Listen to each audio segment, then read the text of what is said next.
Andiyan na po, ginamit na po nilang sarili nilang linya tong bike lane eh.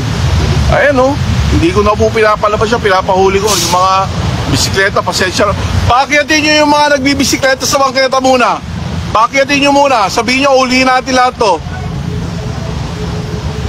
Yung mga nagbabike, paakyatin nyo muna ng bangketa. Nakakahiya sa mga rider eh.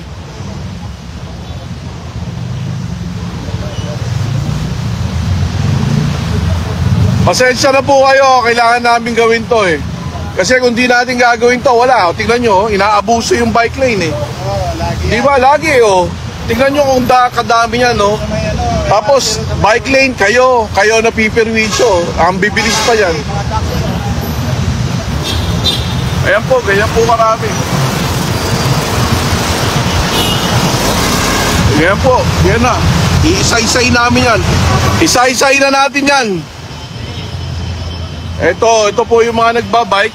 Ngayon, pinapadaan na po namin sila ng bangketa dahil kailangan po namin hulihin to eh. Oh.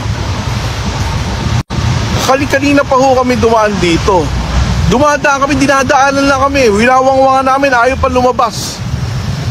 Parang wala silang pakialam, parang walang batas na sinusunod, di ba? Oh. Nung hinarangan ko, wala. Di ba? Yung mga walang rehistro, walang lisensya, ito natin yan ha.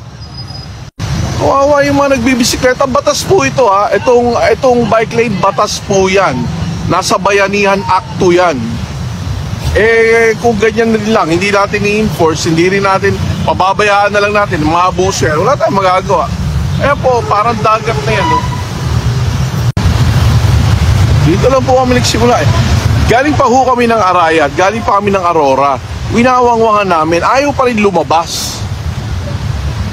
Talaga pong wala eh. Parang ang pagkakaalam yata nila, motorcycle lane to. Tignan nyo po yun, nagkakahulihan dito, pumasok na naman doon. Hindi naman natin malalagyan ng enforcer to buong bawat kanto. Nako, talaga sa totoo lang. Sa totoo lang, ayan o. Tignan nyo si Manong, siya ngayon nasa bangketa dahil kung di naman namin gagawin to, paano yan? Di ba? Yan po ang realidad dito. Yan po ang realidad dito.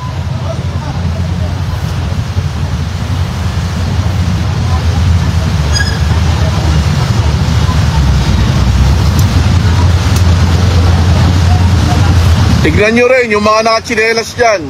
Ayan.